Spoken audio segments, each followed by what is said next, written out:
The following podcast contains coarse language and adult themes. This week on the show, it's as if the British Office and the West Wing had a beautiful, positive, life-affirming baby. We get curious, not judgmental, talking about the Emmy Award-winning Apple TV comedy juggernaut Ted Lasso. I'm Reegs. I'm Bloodaxe, have you seen my child?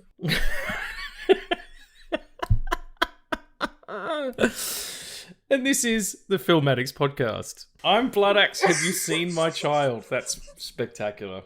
Congratulations, you win the podcast already. It's all about continuity, man.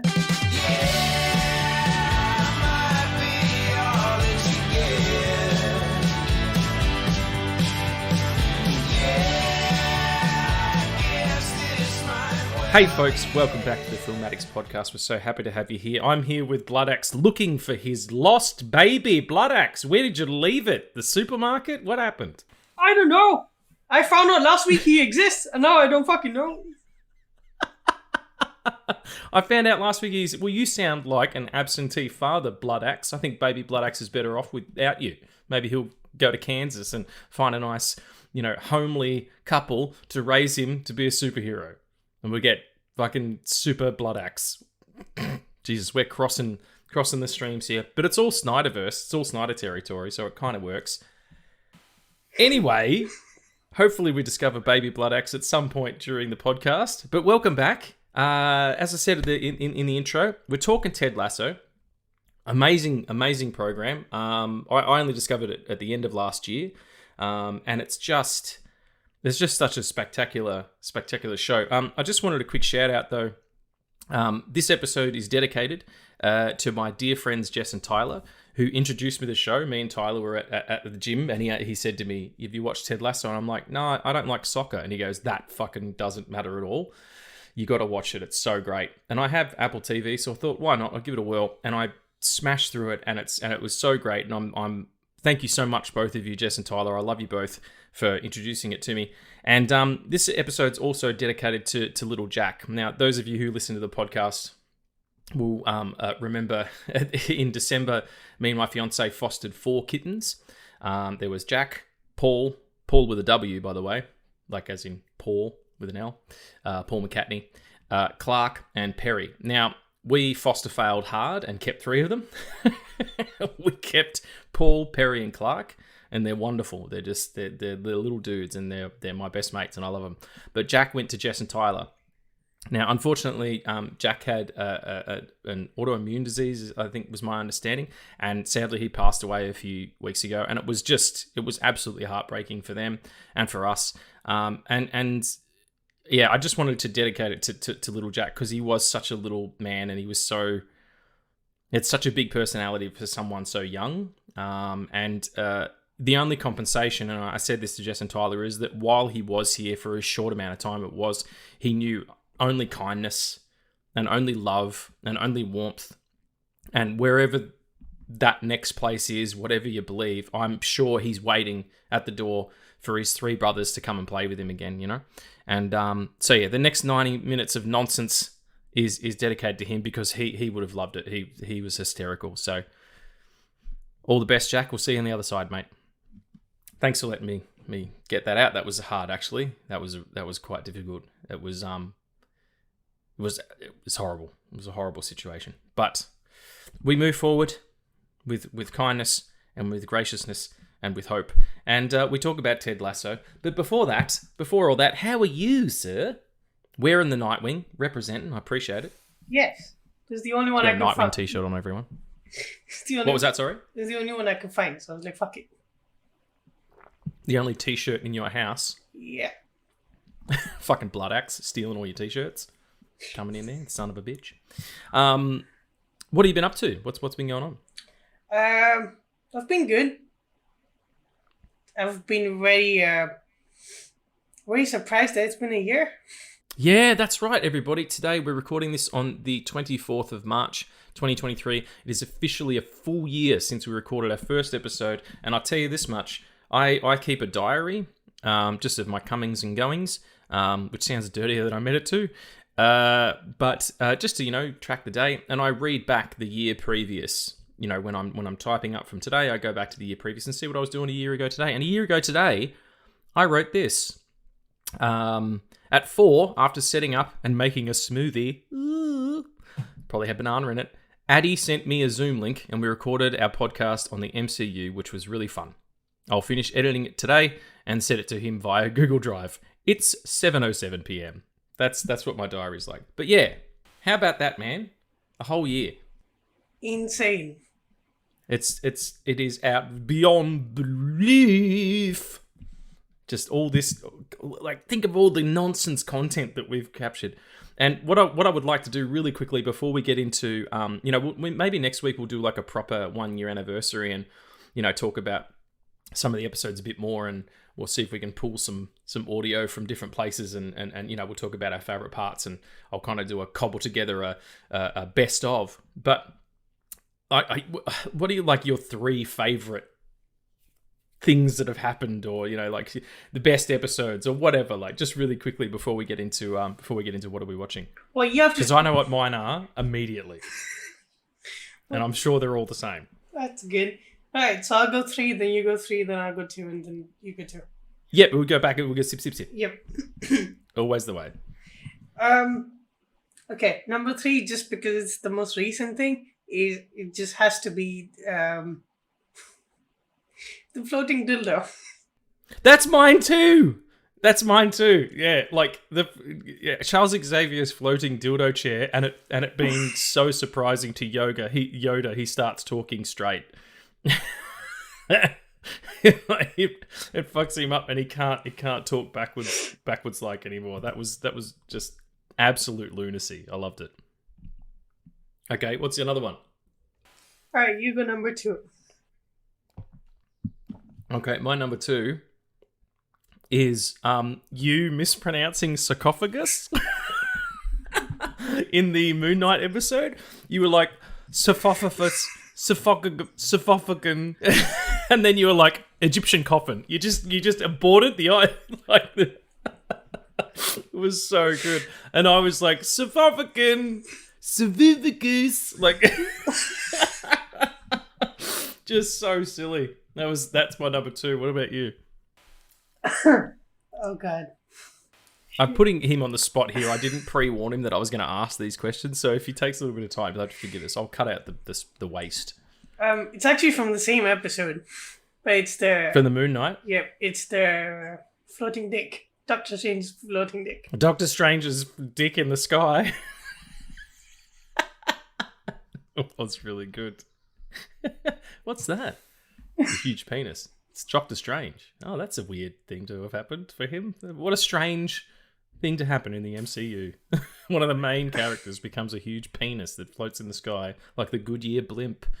Well, in that case, my number 1 is quite possibly the funniest thing that Addie has ever said, and that's high praise considering all the funny things that he said on this podcast. But the idea that during the snap, the Hulk, Smart Hulk, went to Reed Richards and was like, hey, I'm Smart Hulk now, so I've got Bruce Banner's mind in the Hulk's body, but I've got this huge, massive green penis. Can you please give me a small, normal-sized man's pink penis? So there's a huge hulking creature with this tiny little, cocktail Frankfurt in between his legs, like, by comparison, you know what I mean? That was just... I don't think I've laughed that hard. Like, I've laughed a lot on this show, but I don't think I've laughed that hard. That was the creme de la creme of nonsense. I loved it. So, for context, this is how big it would have been, and this is how big it was. Exactly, yeah. I love that nobody will get that. It was like, it was a back scratcher. Is that what you had?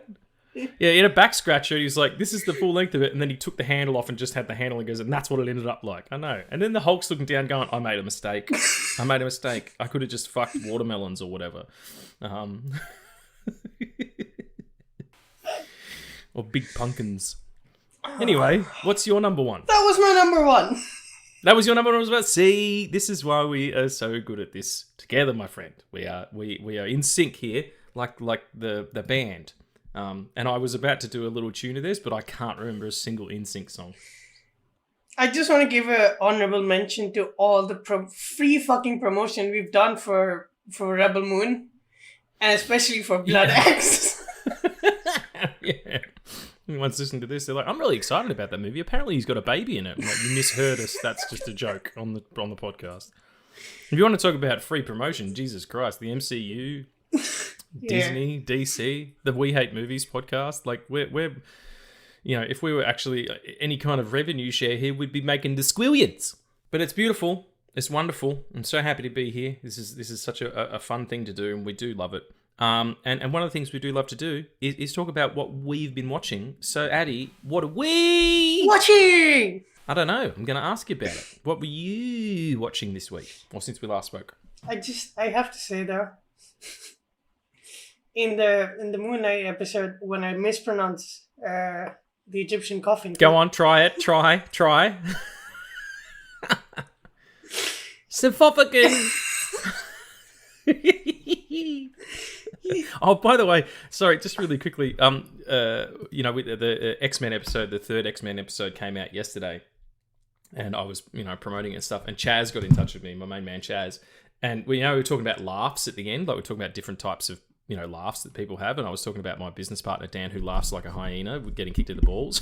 Chaz said that I laugh like Frank Gorshin from the '60s Batman show, who played the Riddler, like like that. And Chaz, that was like one of the kindest, nicest things someone's ever said to me. I'll take it. But anyway, Symphophagin. Yeah.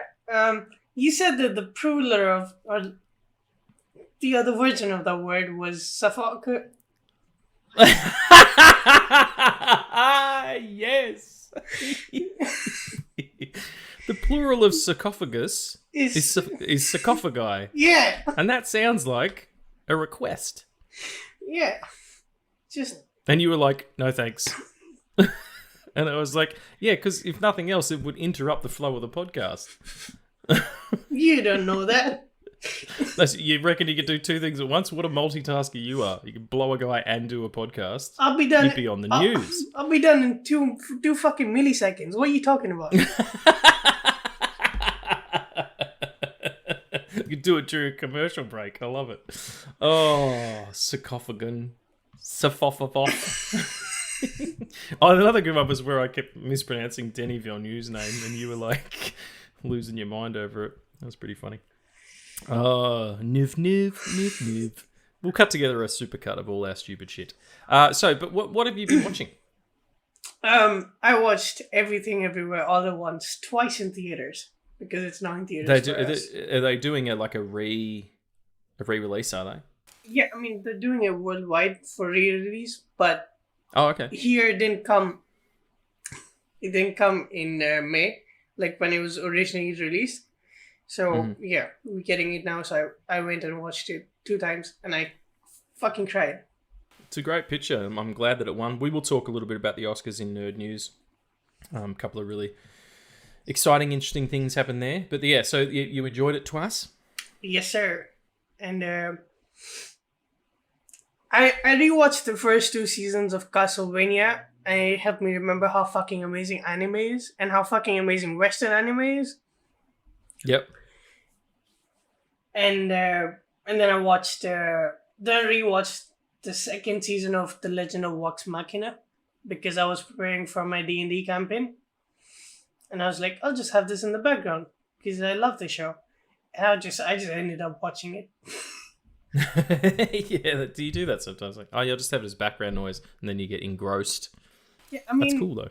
I mean, if the 2 characters have to enter inside a fucking dragon to rescue a weapon and they choose to go from the asshole, how can you not watch that? Yeah, that sounds like a good time. Did the dragon have bosoms? No, that's just me. That's just my... Well, they've missed the trick.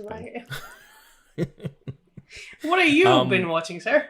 What have I been watching? Well, I went to the Astor a couple of times since our last record. One was to see Pan's Labyrinth, the Guillermo del Toro film, which it's as perfect as a film as you're going to get. Like it is a remarkable piece of cinema, genre bending and just like truly exceptional on every conceivable level.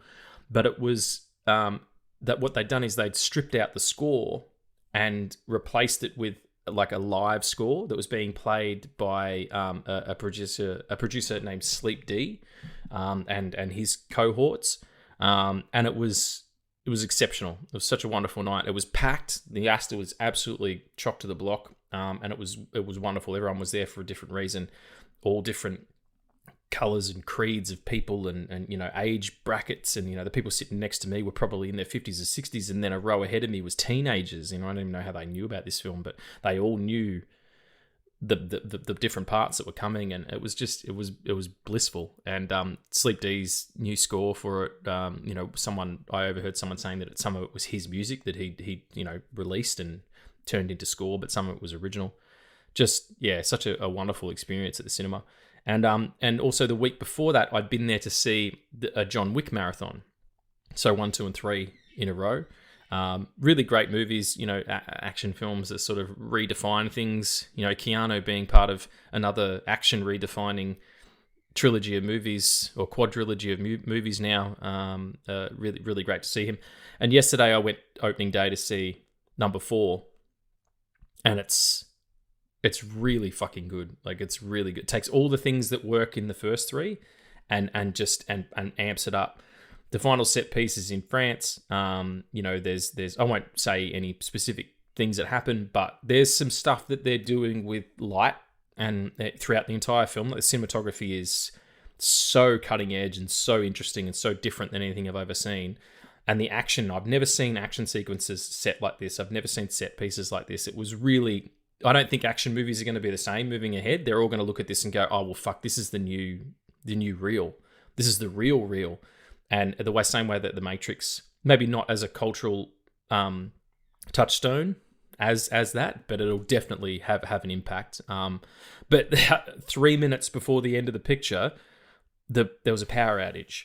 And they when they came back, the cinema had only rolled it back to the beginning of the credits. Like, I didn't get to see those last 3 minutes, and so I went in. I was like, "Hey, when's it playing again?" They were like, "Well, right now." And I said, "I'm going to come back in 2.5 hours," because it goes for 2 hours and 51 minutes with credits. I said, "I'm going to come back in 2 hours, and I'm going to watch the back half of it if that's all right, because I missed it." I saw the final, the hour of it twice. It's beautiful. It's a great little wrap up, of that arc of the story. Check it out, man. John Wick 4, John Wick Chapter 4. Keanu Reeves just whooping everybody ass. And fucking Donnie Yen is he is just a treat in this film. Like, he's always great. I love him. What an exceptional martial artist, but he's such a good actor as well. He's just so still and patient. Check it out. Clancy Brown's in it. Can't beat Clancy Brown. One of the Skarsgårds, the one who played Pennywise, and he plays a Frenchman exceptionally well. It's just a beautiful thing. It's great to see Lance Reddick one last time. R.I.P. Go and see John Wick 4. Enjoy yourself. I don't like action movies, so I'm probably not going to watch it. That's okay. That's totally fine. Maybe not for you. But very good, very well. Let's move on to... we're going to do some nerd news, and here's the theme song.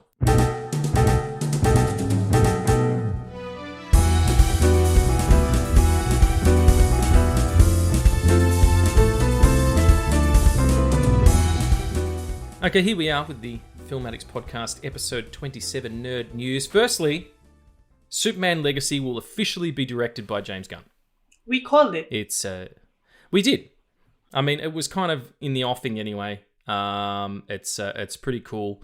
It was Tom King, the comic book artist, accidentally revealed it during an interview with Comic Pop, and said that, he will be directing Superman Legacy. I think he's writing it as well. So, Guardians 3 comes out shortly. I'll be interested to see what goes on with all that. And how what that turns into, and then what DNA of that kind of transposes into the DCU, because you don't want to take too much with you. You want to start something new. Are you excited at all? We kind of covered this in our episode. Yeah. I don't know. It's gonna be weird because the Superman I have in mind is like way past 30, and this is gonna be like 25-year-old. It's going to be him and Baby Blood Axe, and they're going to be doing adventures. Yeah, I mean, I'll hold my opinions until I see it. That's as I always do. Speaking of opinions and holding them, Tom Cruise reportedly went to whatever Zaslav's first name is, him. His name is David Zaslav. It's David Zaslav? Zaslav. What? Okay. David Sausage is getting... Dave Sauce. So Tom Cruise went to David Zaslav and said, I would like to see The Flash, please. And he's like, sure, Tom Cruise. As long as you fucking parachute into the goddamn cinema where we're showing it, you can do whatever you want. No, that's not what happened. But he was like, I want to go and see it. And he loved it. He said, it's everything you want in a movie. This is the kind of movie we need right now. If it's got Tom Cruise's tick of approval, I'm a little bit more on board than I was before. I don't know how to feel about that one. Because that could very well be just something just to sell the film. I mean, that they're going to try everything that they fucking can because, you know, considering how poorly Shazam Fury of the Gods is doing, and how a lot of blame is getting thrown around, you know, by people about that picture. You know, I think they need every bum in seat they can possibly get. So, yeah. You know, it's going to be what it's going to be. I gotta say though, that fucking trailer. Sorry to cut you off. No, not at all. That trailer played when I was at the theater watching Everything Everywhere All at Once. I have to say, the trailer hits fucking hard in the theater, man. I don't know what it's gonna be. I hope it's good because it looks so fucking good.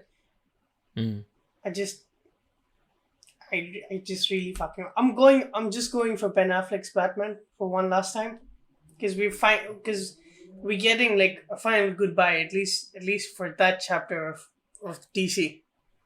Yeah, I think he'll sort of bookend it and it'll be resetting the timeline. Or he'll come back, you know, the Flash will come back and it won't be like the way that he does in Flashpoint, and everything will be different. You know, it'll be the way that it is now, whatever that happens to be. I'm still convinced that Michael Keaton's playing the Flashpoint version of Batman, which is actually... Thomas Wayne? Thomas Wayne, yeah. I've kind of got that feeling about it. I would love to see that. But he's returning as Bruce. That's the official statement. Yeah. Official statement by balls, mate. Well, you never know. Yeah. Don't official statement by balls. This one I'm really excited about. Andrew Garfield, Oscar Isaac, and Maya Goth are in talks to star in Guillermo del Toro's Frankenstein. What are you laughing at? I'm just imagining shit, sorry. That's okay. That's fine. This is an imaginative podcast. Was it my balls being fucking some sort of official? Yeah. You get a notification in the mail going, these are Regan's balls, and it's just me holding a picture of my balls, and now you have a picture of that. No, it's just the official document or whatever the fuck we were saying. It's just the stamp is your balls. I'm gonna dip my balls in red ink. Blat. That has nothing to do with Frankenstein, goddammit. I'm very, very pleased about this. It'd be great if Andrew Garfield's playing Dr. Frankenstein, and if Oscar Isaac is playing the Frankenstein's monster, and if Mia Goth is playing the female lead, whose name escapes me all of a sudden. Sorry. Yeah, bring it on. And Guillermo, like, he can do no wrong as far as I even like that Fish movie that people have a problem with, even though it won a fucking Best Picture at the Academy Award. But again, that doesn't mean anything. And we're going to talk about it right now. The Oscars, they did happen. I didn't watch any of it, and I was better for it. But some really spectacular winners. Addy was right. He said a sweep. Fucking Everything, Everywhere, All at Once. Won directors, picture, best supporting actor, best supporting actress, best actress.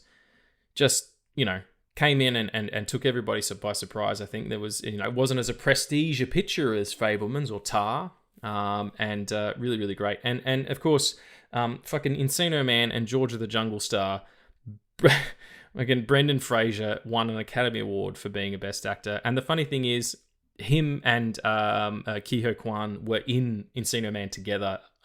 That's just that the two members of that cast have Academy Awards now is hysterical. So that's I'm really pleased about who ended up winning.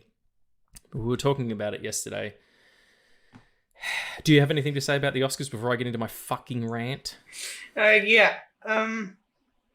So I actually did not say that Everything Everywhere All at Once was going to win. I said that it was going to win about 1 or 2 awards, and then The Fablesman was going to have the sweep. I meant that you said there was going to be a sweep. You just got the movie wrong.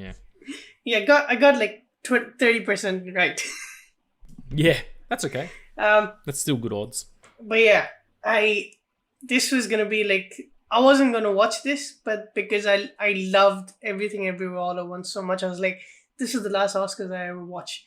Because every time I've had a film that's picked for the Best Picture nomination, and I've campaigned for it, and I've been begging people to watch it throughout the award season, it's never won a single thing. So I was very scared.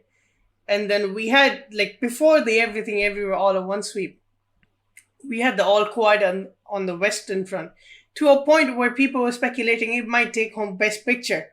I was like, shit. And then it got editor, director. We started off with Ke Huy Quan as Best Supporting Actor, which was amazing. Yeah. I love that too. he held up his award and said, "Mom, I won the Oscar." That fucking broke me. Can you imagine having the career that he's had? Anybody outside of the business probably doesn't know that he spent a good portion of time working as a martial arts choreographer, and he was also Yen Wu Ping's translator on The Matrix, and he worked on the X-Men because Yen Wu Ping worked on that as well, as far as I understand. But he had little acting roles here and there, but his biggest roles were Indiana Jones and the Temple of Doom, and then Goonies, and that's where people know him from. And then a huge swath of just bits and pieces, and then all of a sudden he's got an Academy Award. That says a lot about him as a person, as an actor. What I thought was funny is that when it won Best Picture and everybody got up, it was Harrison Ford giving it up, and he hugged him. And it was it was Short Round and Dr. Jones all of a sudden. And then I thought, Harrison Ford has had a career for the better part of, 60 years or something like that, or 50 years. I don't even think he's ever been nominated. And this kid that he was in one movie with 30 years ago just walked away with one. He must be like, little motherfucking fucking prick, little son of a bitch, fucking Indiana Jones. Fuck you. Sorry, I'm kind of stealing that impression from Ralph Garman from the Hollywood Babylon podcast. But there is no other way to do Harrison Ford. He's just a mumbling, kind of stoned guy most of the time. But yeah, I just thought it was hysterical. He must be going on. What the fuck? What the fuck? Where's my Oscar? Have none of you ever seen the films that I'm in? Air Force One. Anyway, keep going. You know what? That's the only Harrison Ford film I've seen that's not Star Wars. Air Force One. Have you not seen any Indiana Jones movies? Oh shit, no I have. Sorry. Yeah, I was going to say, we need to stop the podcast immediately if that's the case, because that's my only... If you haven't seen those, we can't be friends. No, it's not true. It's not true at all. I actually hate the first 3, but I love the 4th one. That's the best one. Look, mate, if you mess with a bull, you're going to get the horns, young man. Talk about Kingdom of the Crystal Skull. You can suck my taint.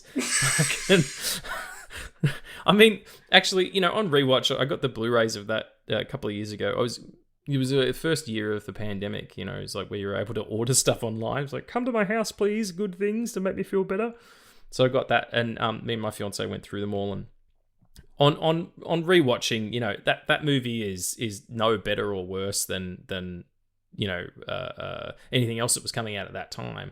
It did a disservice to those characters because it was such a huge swath of time in between them, and just relied too heavily on poor early 2000s CG work and stuff, whereas the other ones are really practical for the most part. And I love those movies. They're my Indiana Jones is my favorite like movie character or my favorite movie hero kind of thing. I'd be happy if they honestly recast and just started telling other stories. But anyway, we're getting way off the point of the Oscars here. Sorry, you were saying you predicted the sweep being Fabelmans, but then Everything Everywhere All at Once started happening, and it got Ke Huy Quan won first, and then you were trying to say something else. Yeah. So we got Ke Huy Quan as Best Supporting Actor. Then we had Best Editing, which is insane, because the editors of that film literally learned everything from fucking YouTube. Yeah, that's makes perfect sense, man. That's how the younger generation of filmmakers are getting their chops. They're learning stuff on the internet. That's what it's there for. It's a fucking resource, and God bless them. That's awesome. That if they're able to hone skills with learned knowledge, like what an amazing bona fide to walk in and go. No, I taught myself fucking everything. Good on them. And then we got Best Director. We got Best Support, Best Directors. We got Best Supporting Actress, Best Actress, and then Best Picture. Incredible feats. Amazing work on everybody's part. I did really like that film. It wasn't my favorite film of that year. It was yours because I remember you telling me about it. But there was other things that I enjoyed more, but I did really enjoy it. I did want to speak on the Jamie Lee Curtis of it for a second. Did she deserve it over the other people? I don't know, because I haven't seen those other films, all of those other films, to have an opinion. But it's a career award. Like, they do that all the fucking time. Scorsese got one for The Departed. Denzel Washington got one for Training Day when he should have got it for fucking Malcolm X. Like, this happens sometimes. So the Oscars are often political, and an older woman in the not the twilight of her career, but maybe the middle of her career or towards the end of the middle of her career. It's good. It's good. It feels good to have her win. And she had a great speech about her parents winning Oscars at different times and all that stuff. And I was literally scrolling through.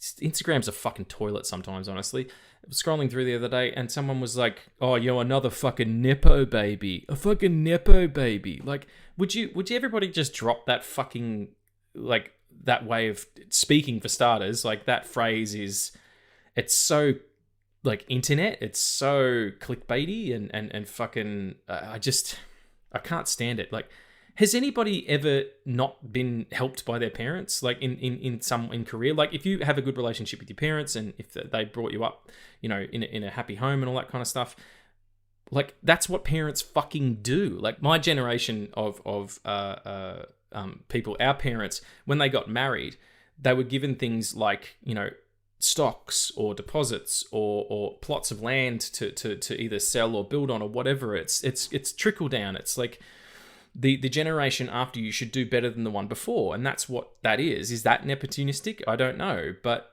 like, Jamie Lee Curtis she's not fucking 19 and had, like, this was her first movie or something, and everyone's just going off of her name. She's built a career herself. She started when she was like 17 or something, or 18 when she was in Halloween, and she has built a career of incredible performances, whether it's, you're thinking about the Halloween movies or fucking A Fish Called Wanda, True Lies, Knives Out, this. Like, Nepo baby, it's just people wanting to do that negative thing because it gets more attention, whether someone's combating you at it or agreeing you about it. So just fucking give it up. Nepotism is, and it's not like, we were talking about it before, it's like, okay, Max Landis, the screenwriter, does his name help his screenplays get produced? Probably, because they're not good. And he's also a fucking piece of shit. And that's nepotism, I feel. George Bush II, a D grade level student, gets the presidency as a fucking graduation present. That's nepotistic. Absolutely. Jamie Lee Curtis has earned that Oscar, whether it was for that performance or not. So maybe everybody on the internet, you can shut up. And if you have a problem with that, you can stop listening. Because it's just so disrespectful to somebody who has worked really hard to get where she is. As a woman being cast in movies over the age of 35, she's also a rare, rare bird. So fuck you, Jamie Lee Rules. Fuck yeah. Sorry about that. Absolutely not. Because we did commit to doing mostly positive stories, a few episodes ago, but I had to speak on that. Yeah. Sometimes it's necessary to tell the people to shut the fuck up. Sometimes it is necessary to tell people to shut the fuck up. And I'm going to do it again. I'm sorry. There's one more story I want to talk about. I know we're going a bit long on the nerd news, but this is important. The Writers Guild of America has officially approved movies written by AI to go into production. Under a new proposal, screenwriters could use AI as a tool, but maintain their full writing credit on the film. Go fuck yourselves. That is such an enormous insult to any writer ever. And I read that story while I was sitting in the fucking audience watching the Australian Ballet's production of Don Quixote, a piece of literature that was written in fucking 1605. You fucking scumbags. Like, that is a way to get scripts done quickly and with absolutely no talent for writing involved, and to get movies into production to make money. And it has nothing to do with art, nothing to do with representation of writers in particular, but artists in general. Imagine being an actor walking on set knowing the words that are coming out of your mouth are written by a fucking computer. Like, did no one see Terminator? I know what happens after this. Everybody gets robot arms, and it's apocalypse. So fuck you, Writers Guild. That is the most insensitive decision that I've heard about since they removed the fucking cinematography award from the Oscars. They did? Or from the broadcast. Well, from the broadcast. Well, they tried to. Remember, it was like last year or something, and they tried to do that for Time, and Martin Scorsese was like, "You can get fucked. I'm Martin Scorsese," and they were like, "Oh, okay, we better put it back." Where the fuck did Martin Scorsese come from? Greg Fraser won the award. Well, no, when they said that, when they were like, we're going to remove these awards from the broadcast, one of them was director of photography, and he was like, or cinematography, and he was like, you can't do that. Like, there are three people, on a film who are like the triangle by which everything happens. It's the director at the top, the writer at the bottom corner, and the cinematographer at the other bottom corner, and then they're the first part of the pyramid. And you remove one of those things, and the whole thing collapses. Like, or if one of them's bad at it. Or if one of them's a fucking robot.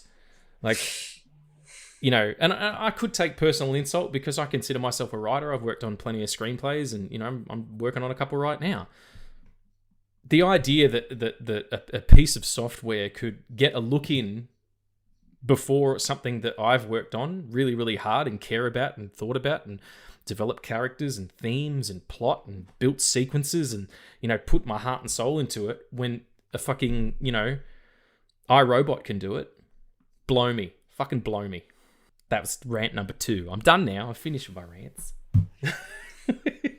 Sorry about that. I have another story, though, for Nerd News. Oh, good. Awesome. I want to hear about it. Yeah. So, Netflix is bringing back Mighty Morphin Power Rangers. What? For a 30-year-long reunion of the characters, not the cast, the characters. Okay.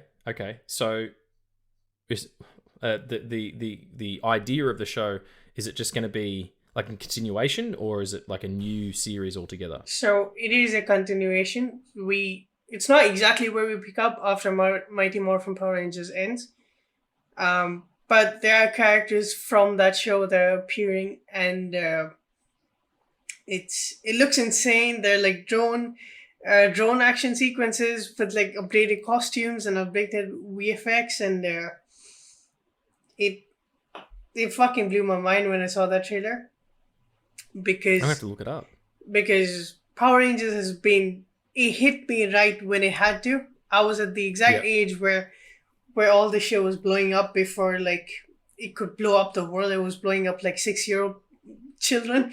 Yep. just fucking glued. It was a phenomenon, like in the same way that Ninja Turtles was, or Transformers. And they have the Green Ranger in it, and we don't know what's gonna happen because Jason David Frank, who played the Green Ranger, is no longer with us. He died last year. He passed away. Yeah. And it's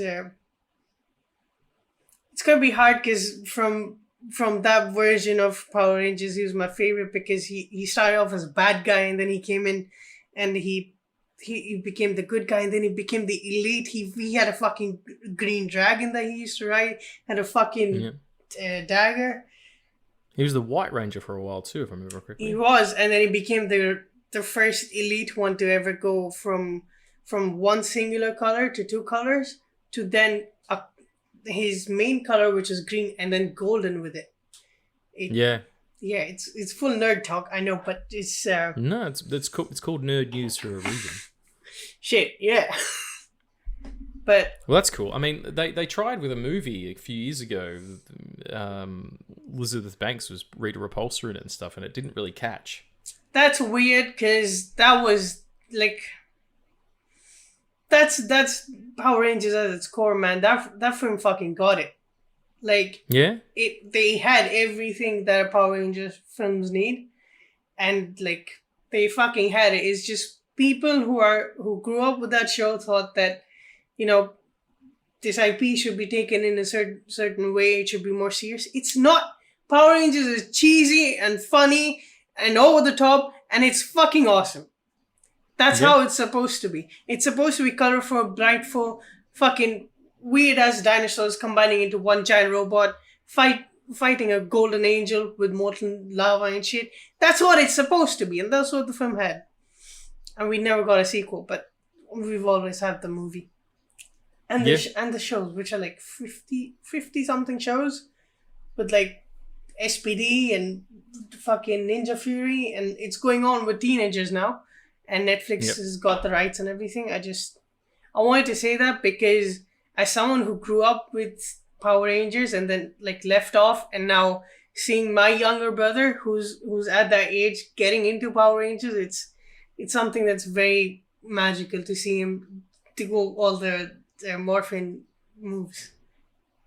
All the morphin moves. Yeah. I love it. Yeah, that's beautiful, man. You know, one generation passing on their culture to another, hopefully not written by a fucking iPhone. Anyway, we're going to move forward from that, and we're going into a positive place because we're talking about Ted Lasso.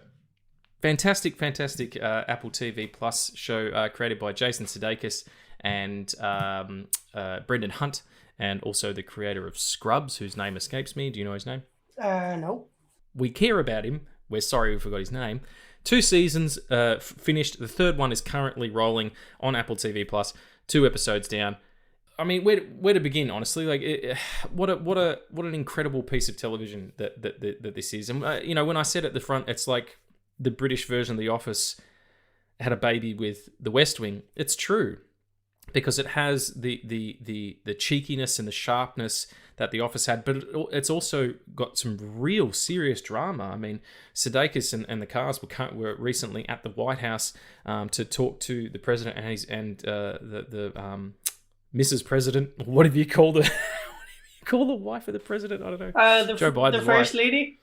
The first lady, thank you, Mrs. President. What a dick! All right, that's going to be next year's stupidest thing I've said.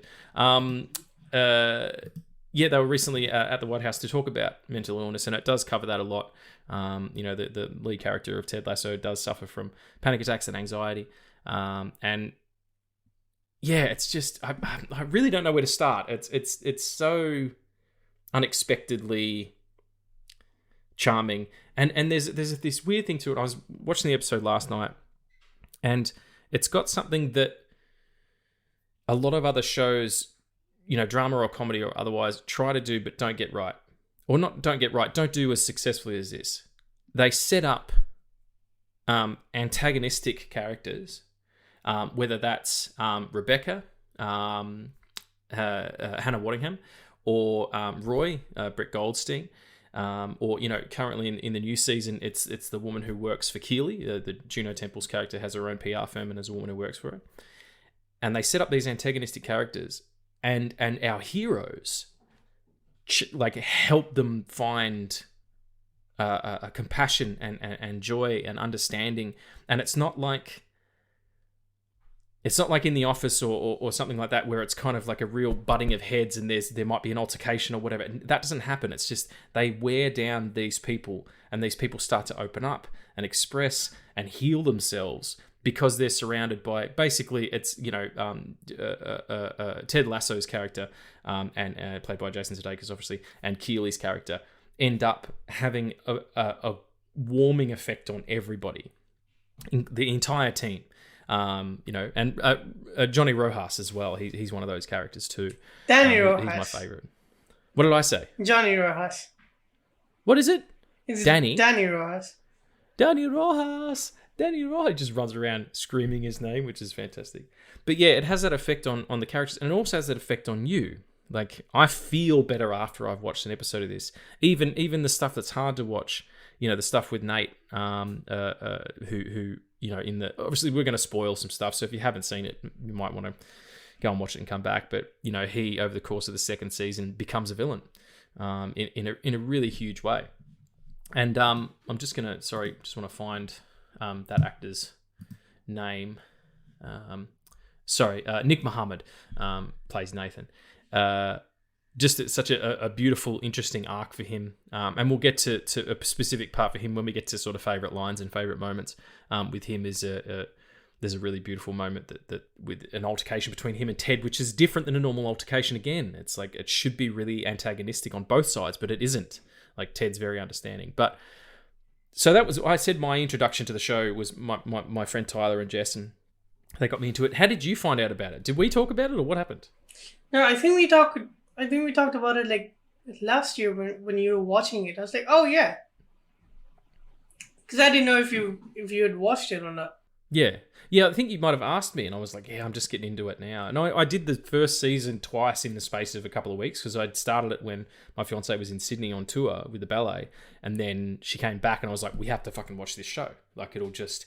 And the other thing about it as well.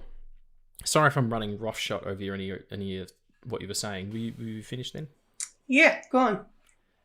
I've had 2 cups of coffee and I did a workout before we started, and it's only fucking midday now. So it's a lot. I'm on transmit. There's a great line in John Wick last night that Donnie Yen's character said. It might be a proverb of some sort, but whatever. It's the fool talks. The coward remains silent, but the wise man listens. Clearly, I'm a fool. Clearly, I'm 100% a fool because I never shut up. Anyway, the thing that this has, as opposed to most sitcoms, because I mean, it is kind of a sitcom. It is a contained area. There are a bunch of sets that you go back to all the time. It's a situation comedy, but it's shot like a movie, and that's the reason I have Apple TV, is because their level of image quality, they stream in 4K on 4K TVs. They clearly shoot things in 8 to 12K. Just beautiful. The best digital capturing that you can get, because a lot of the times, you watch a film or whatever, and then you watch something on digital and you're like, fuck, there's no blacks here at all. Like, there's no corners. So well photographed. All of the stuff that they do, and they also, this isn't an ad for Apple TV Plus, sorry, but their stuff is better because it's all creator driven. It's really unusual. Like, there's a lot of stuff on there that's not typical. Like, Ted Lasso is not. Yeah. That's a weird sell. Absolutely. Almost, borderline obnoxious with his positivity. Texan. Football coach goes to the UK and tries to fit into a UK sitcom. You're like, that's not going to work. I remember thinking that, and it fucking does. Another show I watched on there, Bad Sisters, about the group of, I think it's 5 or 6 sisters whose one of the husbands is really horrible, and it starts with the first episode starts with his funeral. And then it goes back and shows that these girls were trying to kill him the whole time. And it's got all these flashbacks and stuff. And, just The Shining Girls, which is like a time-traveling serial killer movie, like a TV show. They're just doing really interesting shit. And Ted's a prime example of it. And, talk about diversity as well. Like, and you have to these days. that's okay. It's not woke. And even if it is, it's the positive version of that, not the part that's been hijacked by people, who use it to do harm. But yeah, okay, so your lead is, or your two mains, in Coach Beard and Ted Lasso, white cis men, as far as I understand. But you've got really strong female characters in Rebecca and Keely, who overcome the relationships which have stifled them, which is just great. Got someone like Roy, who's a hard British man, kind of thing, and playing soccer and stuff, but he's also extremely sweet, and a lot of growling. He's also extremely sweet and loving. His relationship with his niece is perfect. Adorable.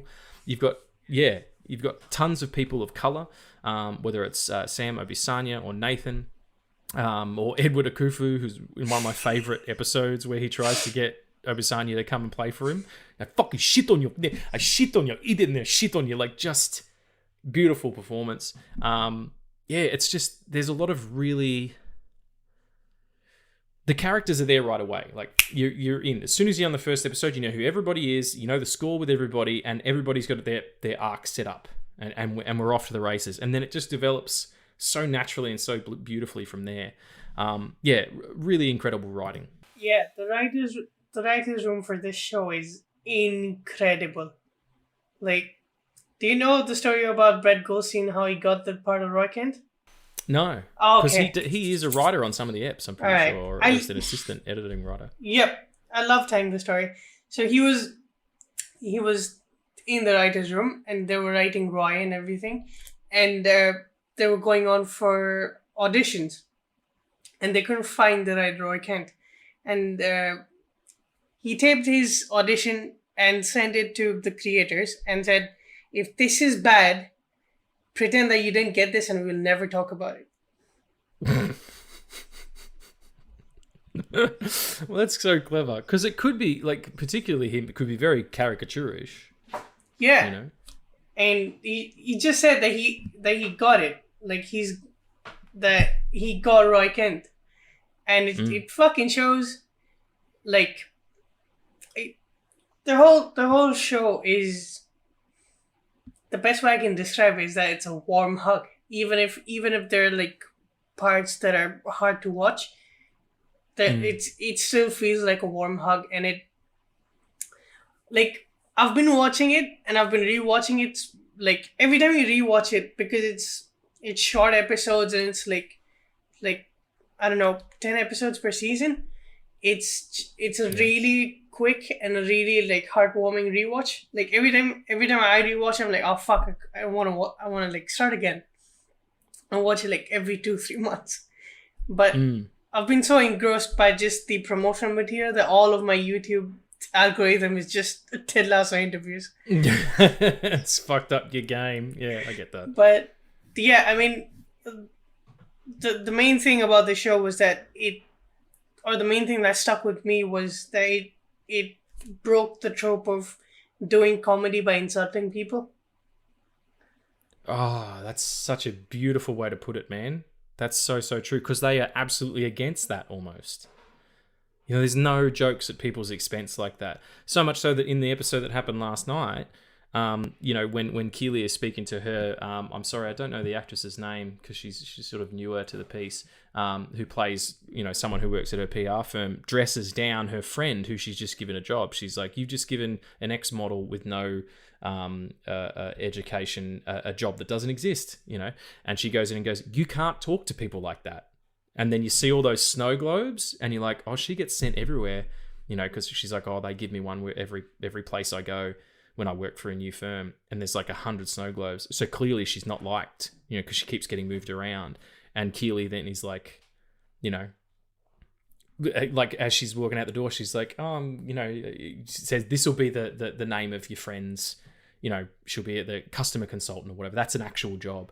She goes, oh, that's good, because I don't know if you realize, but the one that I said before, I made up, and shuts the door, and she gets a little smile, like, yeah, like healing with kindness, or combating scorn and judgment with kindness, as opposed to smacking someone in the face, or Even that episode, which is just centered around Beard, like after they lose the game, Oh, and he walks Beard off, After and it's Hours? just Beard After Hours, and it's just his adventure going around and ending up at that woman's place. It was like a film noir, but funny. And the guy chases after him and gives him his phone back, and then the end of it, like, it's one of my favorite moments. So I'll talk about it later. But at the end of it, he meets up with his girlfriend. He meets up with Jane, and they just start dancing in that club, and he's just having such a great time. Like, that could be a really intense, gritty episode about this guy who feels lost and goes out and gets his ass handed to him, and goes through all these misadventures. And at the end of it, it's him sitting, bleeding and bloody on a fucking park bench or something, John Wick style. But it's at the end of it, it's him dancing with the woman that he can't help but love, despite the fact that they're fucking kind of toxic for each other, Yeah, and the story that the cast tells about the show is that when they shot the first season, it was in a bubble, and they were really happy with what they shot, but they knew that nobody would ever watch this, so they were just happy that they got to meet these bunch of people, and they got to go over London and make this show. And I think the show's success is why we need to get back weekly television, because Ted Lasso was a very, very slow burn that grew in popularity because of word of mouth. Yep. And it grew so much in popularity that not only did it get the whole cast to season 2, but also gave them more confidence that this type of show could work, that a comedy about just people being positive could work in this world that is just fucked up in so many places. And season 1 came out like mid pandemic. It came out like it's the most perfect scenarios that we've ever been as audiences consuming a show, because at that time I think the whole world needed some of Ted Lasso, and we got to see this character grow, and we got to see so many arcs form, and so many characters just be humans, like. I go back and rewatch some episodes of The Office, and I don't connect with them as much as I did before, because I have Ted Lasso on, and it's just every time there's a joke on somebody's expense, it doesn't feel right. The joke, this is almost the anti-Office. It is the antithesis of that, of Ricky Gervais's style of comedy, which is very sort of antagonistic and intentionally so. And this doesn't do that. And I'm just reminded of from last night, a scene where Roy has a problem because Trent Crimm from The Independent is going to be writing a book on the team in this season, and Roy's character has a real problem with that, and doesn't explain why, and then he tells the rest of the team not to listen to not to talk to him, not to talk to Trent. And at the end of the episode, Ted takes Roy aside and goes, look, I don't know what your beef is with Trent, but I need you to order off the vegan menu and squash it. And he goes, because it's holding us up. Do you understand? And it's really, it's stern, but it's soft. And then it comes out and it finds out that, when Roy was 17 and had played his first game, Trent wrote a really scathing review of him. And said that, he's overhyped and he's not actually a good player and blah, blah. And he goes, I was 17. That broke my heart. And he's like, I was trying to be edgy and make a name for myself. I'm sorry. Like, people have problems in this shit that they fucking work out, because you know what, folks? That's what people do. Like, holding on to grudges and ill feeling towards people, it muddies your spirit. You have to work at getting over that stuff, even if it means that those relationships aren't repaired. If they don't end up being friends throughout the rest of this season, that's totally fine. They squashed what the problem was. They squashed it. They had a squash. Yep. Squashes are delicious. But you know what I'm saying? Like, it deals with things in the most profoundly and fundamentally self-aware way. Where if you have the understanding of self, the way that Ted Lasso does in this show, despite the fact that he has a broken marriage, despite the fact that he's on another continent, doing a job he's not really sure how to do, but making the goddamn best of it and dealing with a mental illness, dealing with something that is physiological as well as psychological. and still comes in every day and gives his manager those biscuits and turns her from being a very angry, very bitter ex-wife into a superhero. Like her dealing with the fantastic Anthony Stewart Head, who plays her ex-husband who now owns West Ham, Rupert. He's wonderful as a villain, just so great. But to see her change the way that she deals with him, again in the episode last night where they're both vying for that one particular football player to come and join their team, and she tells a story about how he came in, even though he was married, came into the bar she was working at and wooed her over time. And she's like, because he chose me, I thought I was special. And she's like, that's what he's doing down there. And they have that conversation. And she's like, oh, I'm surprised you bought West Ham. I thought that Richmond was your only love. And he goes, well, I'm like any man. I get tired of the same old thing. Like, he's so smarthy and just a real prick. And she's like, fuck this. And she walks into the bathroom and shouts at that football player and is like, you're a coward, for going with people who you can win with. Like, you won't even take a chance that you're as good as you say you are, which maybe you're not. To see Ted to be able to have an effect on people like that while he's dealing with something as debilitating and serious as panic attacks and anxiety, gives anybody hope, because let's face it, we've all got low-grade anxiety, people. This is a tough world sometimes, and there's a lot of things in the way. It's Sisyphusian in a lot of ways. We're constantly pushing that boulder up the hill only to have it roll back down over top of us. And if you can attack life with Ted Lasso's credo, his thought process of being curious, not judgmental, and having kindness be the only currency of any value. And if you could take that away from a show that also makes you fucking piss your pants and has some really good music in it by the Mumford and Sons fella, that's beautiful. That's wonderful. Yeah, it's the best way I can put it as just an overview of the show is it's a show that every person needs. Yeah, everybody needs a bit of Ted.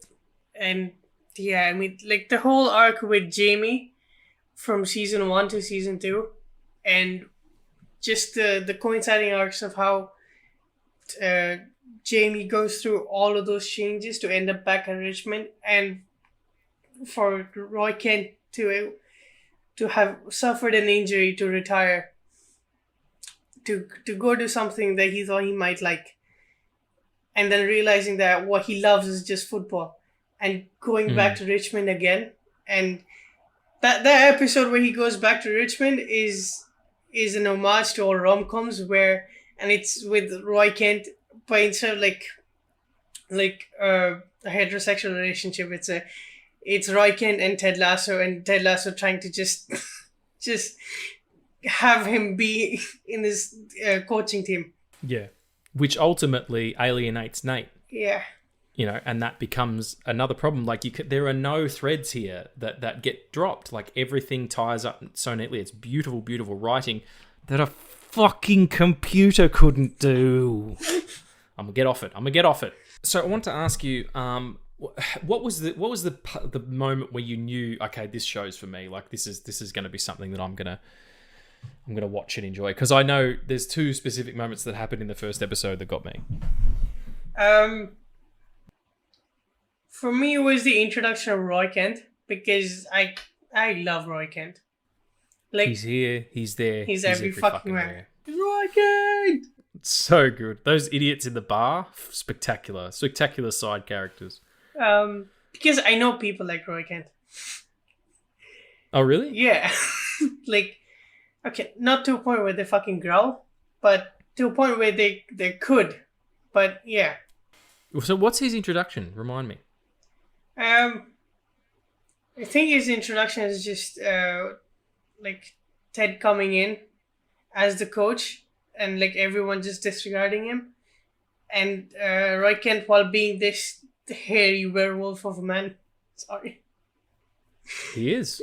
He shuts up everyone and tells them to listen to Ted Lasso, even though he doesn't like connect with him at first, and takes him a whole lot till like probably the end of season 2, until he comes back around and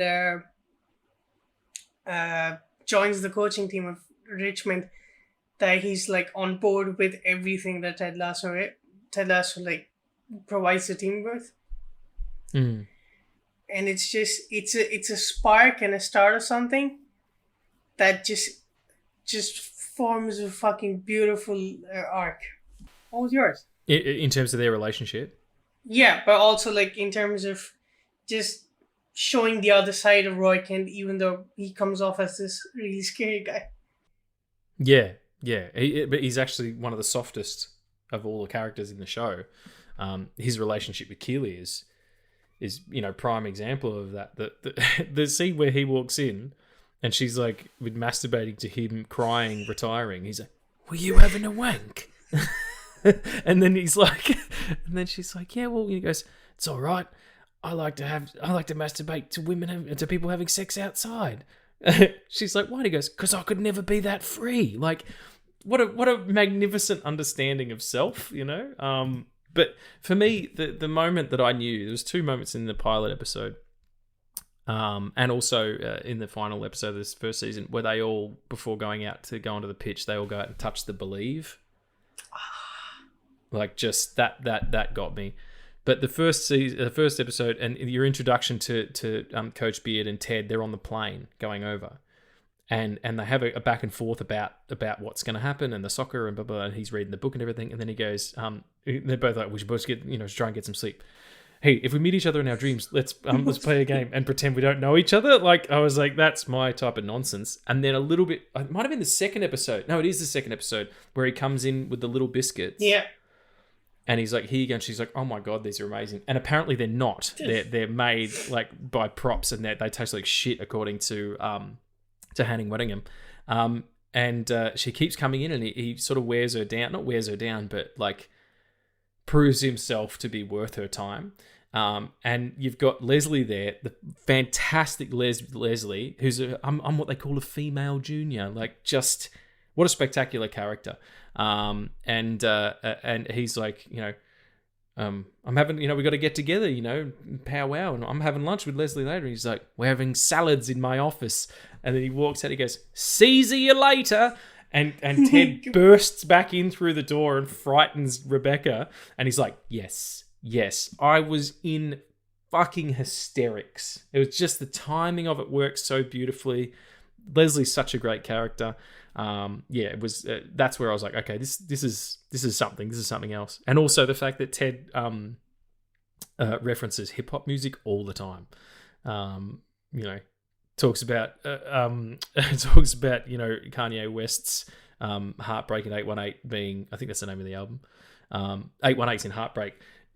Being like, his most underrated album. I don't particularly like Kanye West music, but I mean that's a pretty seminal album. So, but yeah, just there's all these little avenues to people. There's nothing sort of, there's no accidents. Like these people have been built from the ground up by the actors, by the writers, by the showrunners, and by the cast together as a group. Like the second season, the romantic relationship between Rebecca and Obisanya is fantastic, because nobody says dick about the age difference. Nobody says dick about that they're a mixed race couple, if that's the correct terminology. I'm sorry if it's not. But he is from I want to say Trinidad, but that's not it. Where's he from? The character is from Nigeria. He's a character from Nigeria, and she's an affluent white British woman, but it's just, they have something. There's a connection there. It's really beautiful, and there's that great scene at the Rebecca's father's funeral, where they've all got to be really sort of quiet about it or whatever, and then she's like, they're in the room and they're being really loud, and the priest keeps going, "Would you keep it down?" And they immediately guess, like it's her friend Ellie, or Sissy, sorry. Ellie Taylor is the actress, but Sissy is the character. She's like, "Oh my God, it's him," and blah blah blah, back and forth. That also has a beautiful moment in that episode where she talks to her mum about, she's like, "Of course I knew he was cheating on me." She goes, "Then I think I hate you a little bit." And she's like, "Whatever, he always came home." Like, these people are so complex. They're not cookie cutters of characters you've seen before. You haven't seen any of these people before. They're brand new. There's parts of Ted Lasso that it's so wholesome that it makes me cry. Yeah. Like, the whole episode with Coach Beard, It's not supposed to make you cry. It's supposed to show how crazy this man's life is.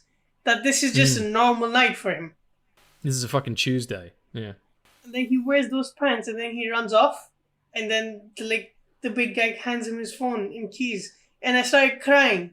I was like, what the fuck? This is a beautiful episode. So well realized, and you know, I don't know why they did it. Like, episodes in a bottle are always interesting to me because sometimes it's budgetary constraints, or sometimes it's just an interesting way to do a story. And he's the one who gives up the least.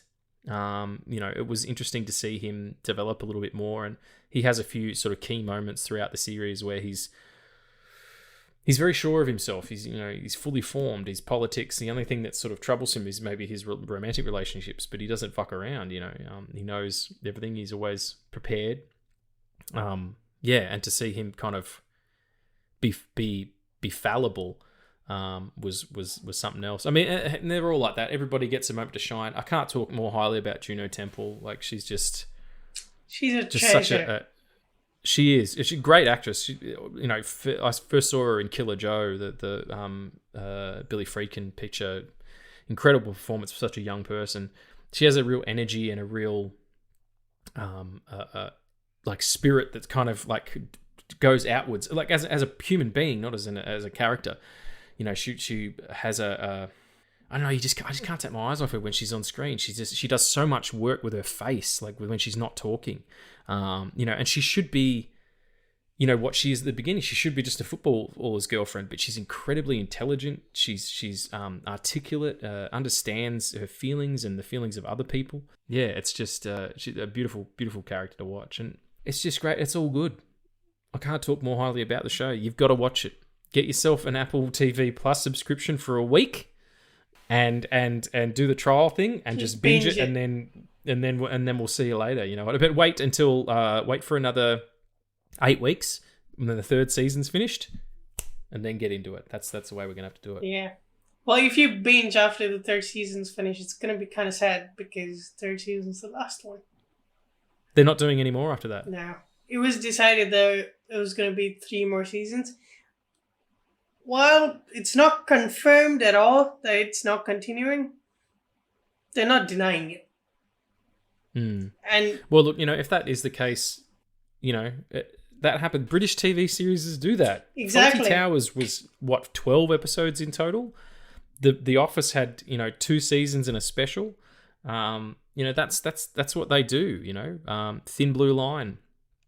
All these great, you know, even something that ran for a long time like Blackadder changes time periods, you know, every season. Like, it's okay for things to end and for you to get the most out of them. Otherwise, they end up diluting. Like, you know, fucking some of those, you know, The Big Bang Theory or even Friends, up to a certain point, the American comedies, they just want to wring out as much as they can.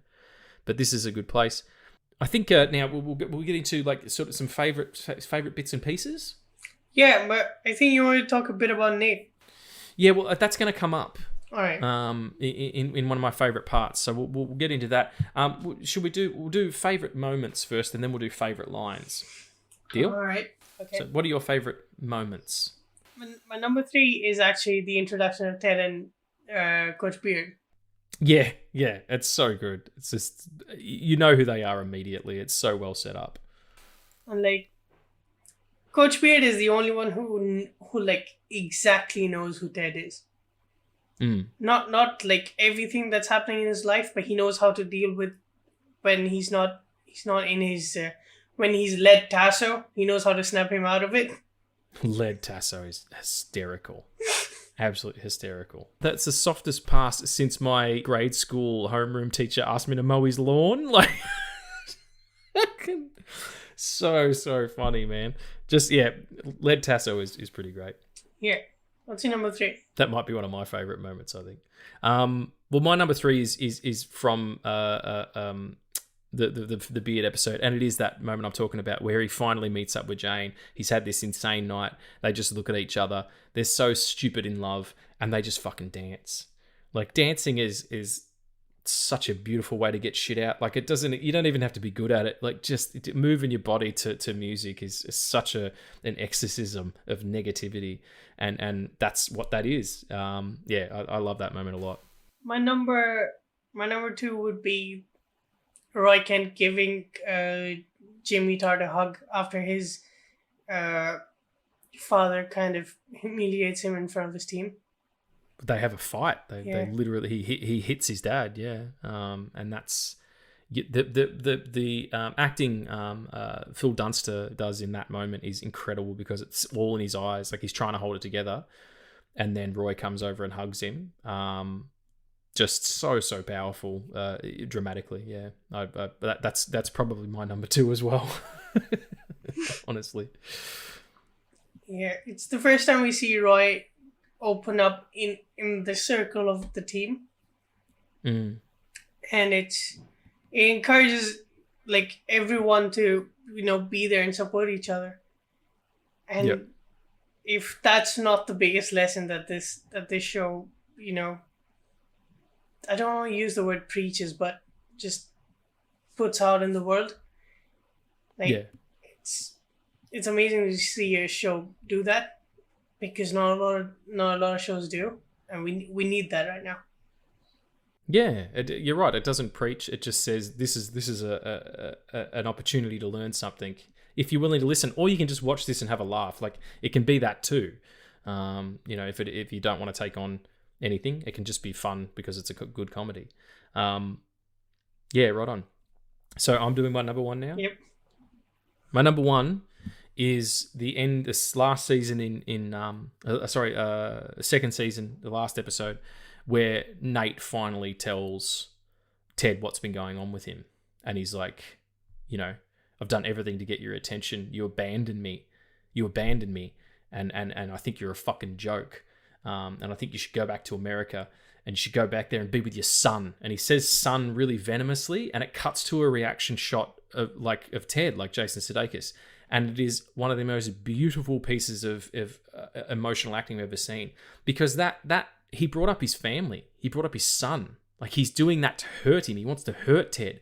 And what does Ted do? His face just drops, and he's like, oh, I've really, really hurt this guy. Like if he's gonna bring up my son, if he's gonna use my son to attack me, he's in a lot of pain. How horrible for him. That must be so awful. I feel so bad that I didn't see this because I was too busy dealing with my mental illness and stuff. All of that in Jason Sudeikis' face. He doesn't have a line. He barely speaks in that scene. Incredible. Like tears streaming down my eyes just watching this confused young man who'd been given every opportunity by Ted, who'd been given everything, and all of a sudden wasn't getting the attention that he felt that he deserved.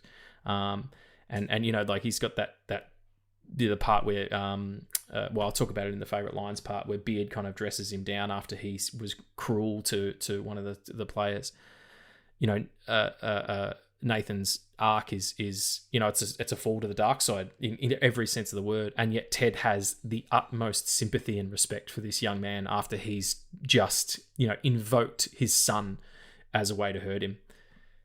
You don't get drama better than that, folks. You absolutely do not. It is the peak. If I ever write a scene even half as good as that, I'll be able to retire. You know what I'm saying? So that's my number 1. What's your number 1? Fuck, now I'm struggling not to put that. You can put it if you wanted. We could be double. Oh, we already did that twice this episode. We did it last episode too. Like we did. It was we were talking about the some stuff. So our favorite moments in X-Men stuff. I can't remember what it was, the reason for it, but we were like, yeah, that's mine too. My number 1 would be just that episode of, I don't know why, just that episode of Roy Kent and Ted Lasso, and Roy Kent coming back to Richmond as a coach. That one is like my favorite episode. So Roy, to walk out. Yeah.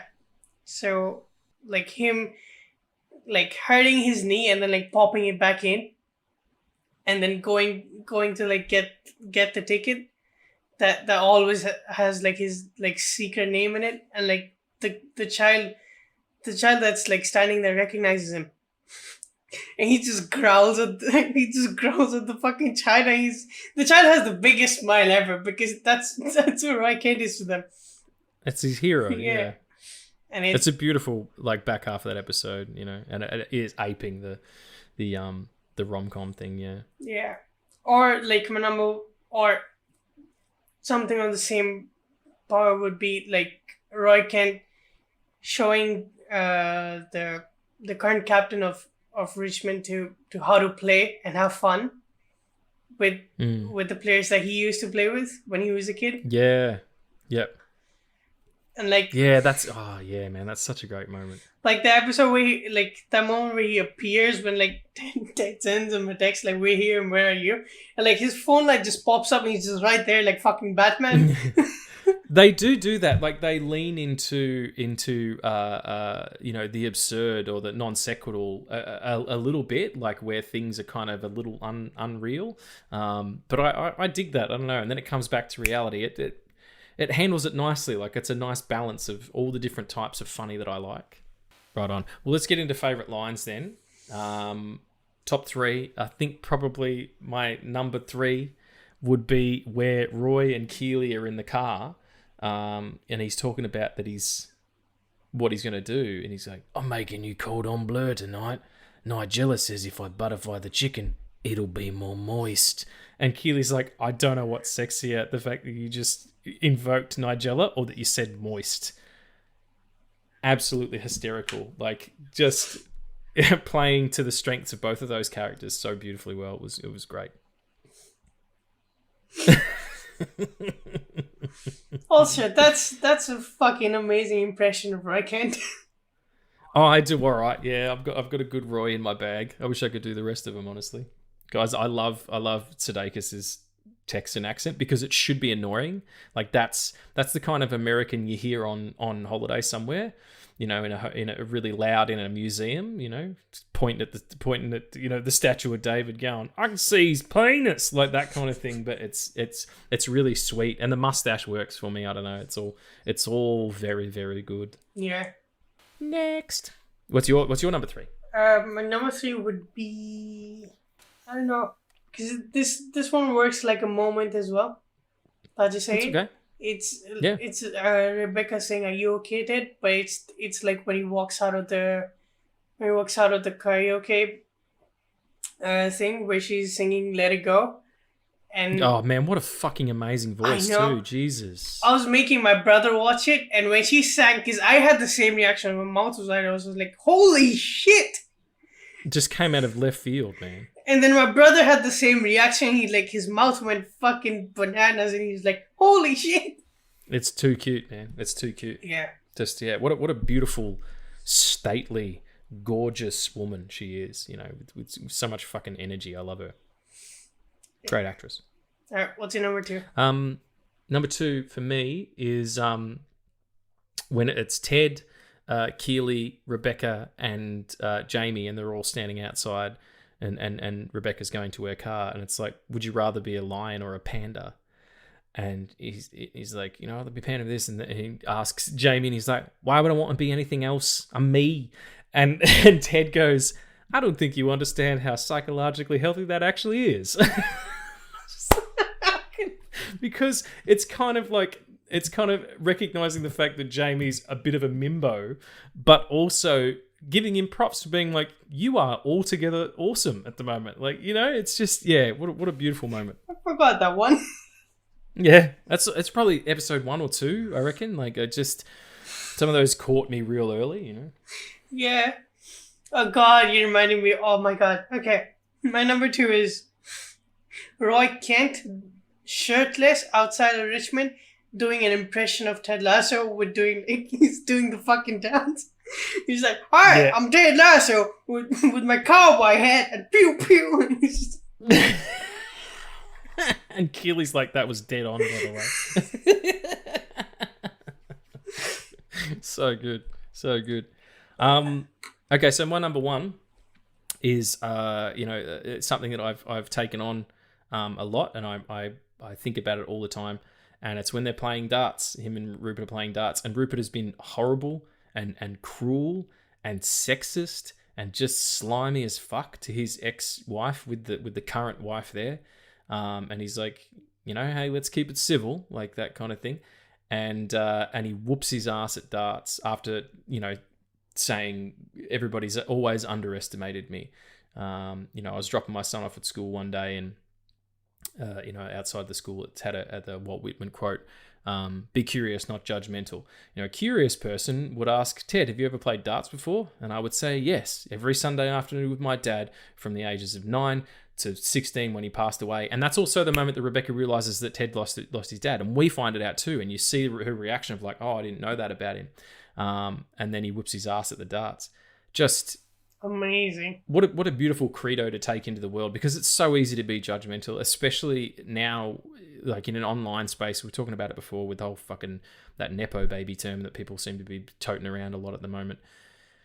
Just, it's so easy to do that. It's so easy to fall back into that. And all it comes down to is either jealousy or misunderstanding. It's people going, "I want what they have." It's FOMO. Like that's what it is. Instead of going, "Wow, I'm so glad that this person that I either know or don't know is doing really well for themselves. They deserve it." It's about, "Why not me?" Which is so fucking obnoxiously selfish. And that is the exact opposite to everything Ted Lasso is as a character. So I love that moment. But it's also equaled with the story that he tells about his dad when he's in the therapy session with Dr. Sharon, played by Sarah Niles. Fantastic character and fantastic scene. Again, another person who starts out as antagonistic and ends up becoming more because of her relationship with these people. And he's talking about he didn't read the book. His dad stays up all night, reads the book for him, explains to him the whole thing on the drive to school, and he got an A for the assignment. And he's like, "My dad, I was always angry at him for banning me, for leaving me because his father killed himself." And he's like, I think he struggled with a lot. I don't think he knew that he was I don't think he thought he was a good person, but he was a good dad, and I should have told him more. I hope that he knew that he was a good dad, because if he did, maybe he would have stuck around a bit longer. I was bawling my eyes out, and I messaged my dad, and I was like, "Look, man, I love you. I say it all the time. I say it every time we speak, but I don't think I've ever said you're a good dad, and you are. You're a good dad, and I appreciate you." If that's a and maybe I'm a softie, and I don't give a fuck. Like, I'm a super emotional person, and if you think that that's soft or not masculine or whatever the fuck, if I'm a wuss or a wimp, come at me. I couldn't give a fucking shit. I'm very, very comfortable with who I am as a human being, and other people's opinions don't even hold the weight of sunlight. Like, it's just, these things get to me, and you have to express these things to people every opportunity you can, because you never know the minute. You never know when it's all up, and if I hadn't have said that to my dad, he would have never heard it, and that would have been a shame for both of us. So it's a beautiful, beautiful program, and it's meant a lot to me, and it's made me want to be a better person. Full stop. What's your number one? My number one is from my favorite episode, and it's "You Had Me at Coach," and it's a reaction of Coach Beard saying, Yes, yeah. He's a great reactor. Brendan Hunt, like he's great at like dealing with, like last night where they kept saying the guy's the footballer's name. Like he's got such a way about him. So there it is, folks. Ted Lasso, do go and check it out. It's on Apple TV Plus. Beg, borrow, and steal. Just find a way to see this show, because your life will be better for it. It will be enriched for it, and that's what more can you ask for from your art that you consume. But before we go, we're going to do some questions. Do we have any questions? We have some questions. I don't know why I did that. Love questions. It's it's good. That's fucking poor Blood Axe walking around looking for his baby. Anyway, questions.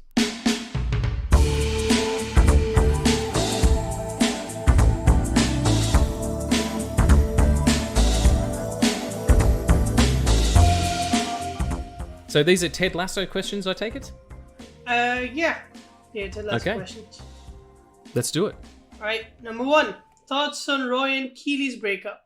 I'm okay with it. I think relationships need to develop inside these stories, and it's not like a Ross and Rachel thing where it's like, will they, won't they, off again kind of thing. Like, people in the workplace split up, and relationships don't work, and they both came to the realization that that's happened.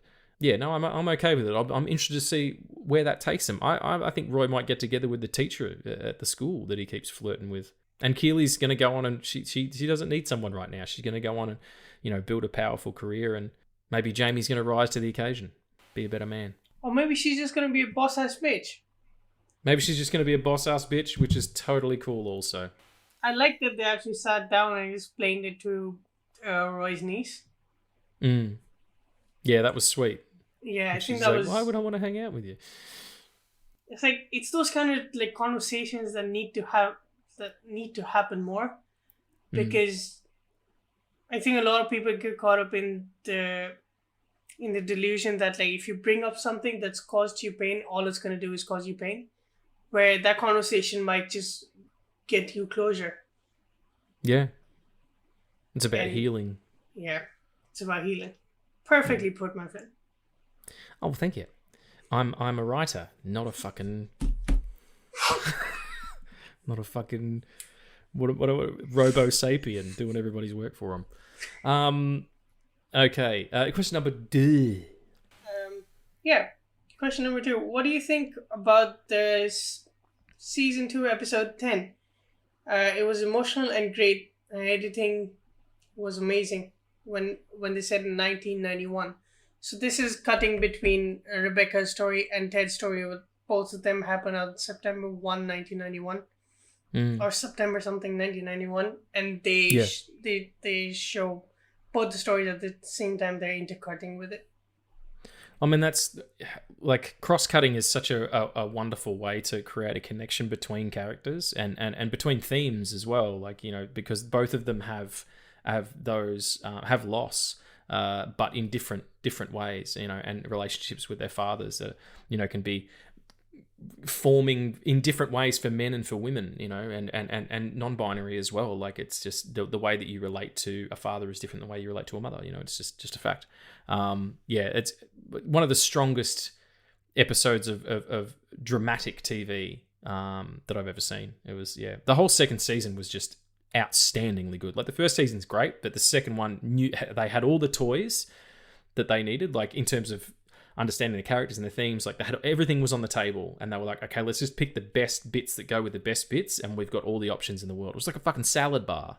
So I'm gonna have some rocket and some goddamn kale and a fucking some pumpkin seeds and a goddamn, you know, some chicken fingers, whatever you enjoy in your salad. You're vegan. Why are you having chicken? I know, fingers? But no, I wouldn't. You know, I'm just saying people like chicken fingers apparently. Or what are the things that you like? Nuggies. Yeah. Chicken McNuggies. Which reminds me, Sony still hasn't fucking paid.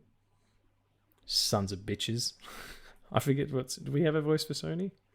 I think we do. No, I did. That's what started the goddamn Charles Xavier's got a dildo up him joke. Let's steer clear of that. How do you feel about that episode in particular? I felt like it gave us a lot of backstory on both Rebecca and Ted, and also it has them both go through and remember this traumatic experience that both of them had.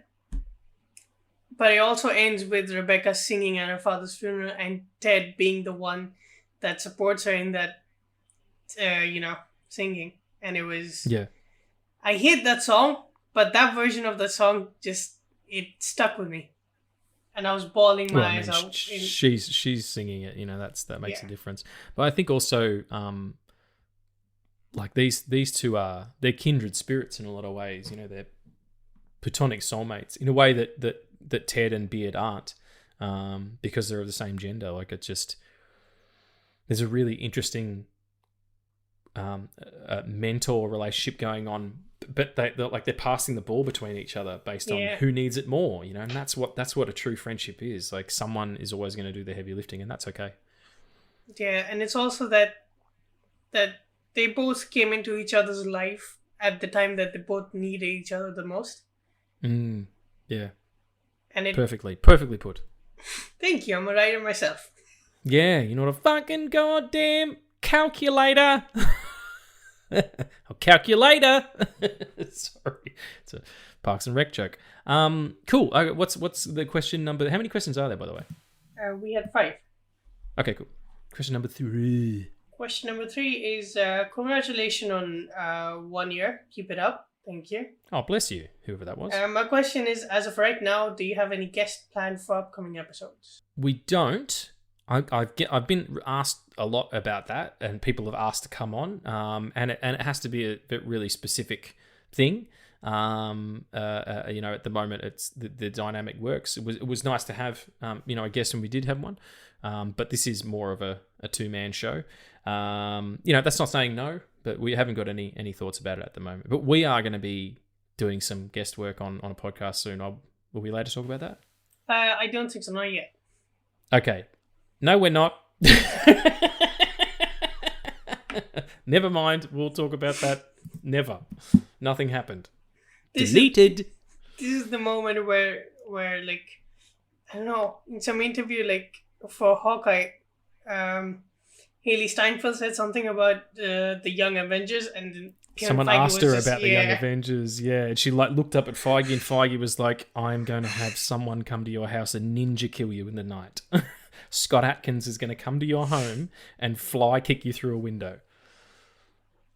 Scott Atkins is professional ninja. He's not. He's an actor and a stuntman, but he's pretty ninja-y. Cool. So yes, the answer is maybe, and we're not going to be on another podcast. Don't worry about it. Don't say it like that. Question number 4. Right. Congratulations on 1 year. Many happy returns. Thank you. Thank you. Appreciate it. What award would you give to an underrated film? So what was that? Sorry, what? What award would you give to an underrated film? So as in, okay, so a film that I think is underrated that deserves an award of some sort, or an award that, like, am I saying this movie deserves the underrated award? I think we should go with the first one. So what movie would I give an award for a film that's underrated? Yeah. Okay. I would give set design, costume, and cinematography to Waterworld. Never seen that. That movie is fucking backwards ass crazy. But goddamn if it isn't a good time. And everyone's like, it's Mad Max on the water. Maybe. But they built an entire floating set, to shoot on the atoll. They had all the ship design, the costumes, the big boats and all the characters and everything. It was so well realized. Like, nothing was out of place. So I'd give, and it was shot beautifully, just really, really stunning photography, which is hard to do on the open water because there's no shade. You've got to shoot in blistering sun all the time. So I would say design work for Waterworld. What about you? And if it was award for the most underrated film, it would still be Waterworld. That movie rules. Just going off the Oscars, I would give best cinematography, best score, best production design to Babylon. Yeah, yep. Yeah, absolutely. Talk about underrated. We had a whole episode about how underrated that program is. Go back and listen to our special bonus episode, We Are Babylon, for more on that. But yeah, and the dude fucking... I don't know his name, and it was on Facebook anyway, so no one's going to follow it up, but I just deleted it. He fucking came at me hard for liking it. I was bullshit. But what did he say? Margot Robbie's hair was so modern. I'm like, that's the problem you had with the motion picture? Like, that's your argument? That's a strange hill to die on, sir. And I said, did you listen to the episode? He was like, no. And I said, well, then shut up. Like, you can't. It's okay to have an opinion about the thing, but I'm posting about the episode. Like, if you want to come back with, an argument about it, or at least a conversation in the negative where I'm in the positive, you need to hear what I have to say first. Give me an opportunity. But yeah, Babylon, very misunderstood film. That's like, that criticism's like Star Wars fans going, the lightsabers in the sequel look so real. The fuck? They look so real, they don't look real. No, they look real. Like, it's not like it's not just one strip of light. Oh, okay, I see what you're saying. Yeah. Well, I mean, everybody's got a problem with everything. Fucking hell. Maybe that is why robots need to start writing everything so that everybody's happy. Ah, dear. That's gonna Question number 5. Yeah, okay. Sorry, what were you saying? That's gonna be a weird world where everyone's happy. Not saying that. Just nope. I'm not gonna say shit. The entire planet will be covered in semen. I want to get that as a soundbite. It's just that. Sorry, one more question, was it? I do laugh like Frank Gorshin. I'm sorry. No, that's okay. That was supreme stupidity of everything I just said. Alright, what do you think about the Scream franchise, and have you all seen the 6th one? I've not seen a single Scream film. There you go. I'll answer this one solo then. Yeah, I dig it. I like it a lot. It's kind of messy in the middle there. 2 and 3 aren't great. 4's really good. The first one's a classic. The 5's pretty good. The most recent one's interesting because pertain to a city as opposed to a single locale, like a small town or whatever. It's set in New York City. I think it was shot in Toronto or Alberta or something in Canada, but it's set in New York. There's some really interesting set pieces. I didn't really like the reveal at the end. It was too easy. I wanted it to be something more intricate and interesting, but it does open really well. Like it's sort of like a false cold open, which is great.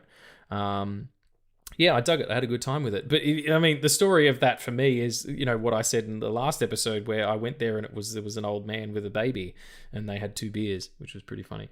But yeah, no, I like the Scream films more than like that's my speed of horror. Like these more recent ones have gotten a little bit more gory than the originals, but I don't like gornography, like big gore, unless it's like ludicrous, like Wishmaster or something, where it's just so over the top, it's silly. But as opposed to sort of the Nightmare on Elm Street or what's the Jason one, Friday the 13th. Like I like this style of horror is a bit more like the slasher genre is a bit more my vibe. So yeah, dig it. I would recommend going out and seeing the 6th one. It's really interesting. They're doing some interesting stuff. Nice. My kind of horror is imaginative. I like to get scared of the shit that's inside my head. Yeah, well, like fucking Skinamarink or whatever that one was you talked about last week. Yeah, intense. Well, that's it, folks. Check out Ted Lasso and Scream, and all the Scream pictures as well. And thank you so much, everybody who did reach out and say, congratulations on a year's worth of shows. We love doing it. We're only here because we have a good time together and because you guys have a good time listening. Thank you so much for being such a wonderful, accepting, beautiful audience. We're going to keep coming back until you tell us to stop. And then we're just going to do it by ourselves anyway. So please rate and review on Spotify, YouTube, Amazon Music, Google Podcasts, The Moon, wherever you get the podcast. We really would appreciate it. Addy, my best mate, I love you. Thank you so much for the last year. It has been an absolute diamond in the rough of some of the shit that we've had to deal with in the last 12 months. And I cherish you. I cherish our friendship. And this is beautiful work to be doing. It's so much fun, and I will never get tired of it. I love you too, man. Thank you for coming on this weird and frankly dickful journey. No, mate, there's been more dicks in this than, a fucking Richard convention. Like a convention of people named Richard. It's like everybody gets together. Oh, okay. Shit, I did not get that one. I didn't either, honestly, and it was my own joke, so fuck it. But hey, that's what everybody's used to. But thanks for like after we did those Hawkeye reviews, you were like, hey, do you want to do a podcast? And I was like, yeah, sure. And then fuck it, here we are. A year later, episode 27, it's actually 30 if you count the bonus episodes, and we're talking about Ted Lasso, a wonderful show. Thank you so much, everyone. Come back next week. We'll be celebrating our 1 year anniversary, a little bit more specifically, with some sound bites from previous episodes. But until then, remember, stay amazing and stay safe, and tune in next week to see if Bloodaxe finds his son. Tune in next week. Will Bloodaxe find his son? Is Bloodaxe real? Will Regan be wearing pants? Probably not. Tune in next time. I am wearing pants, just quietly. The end.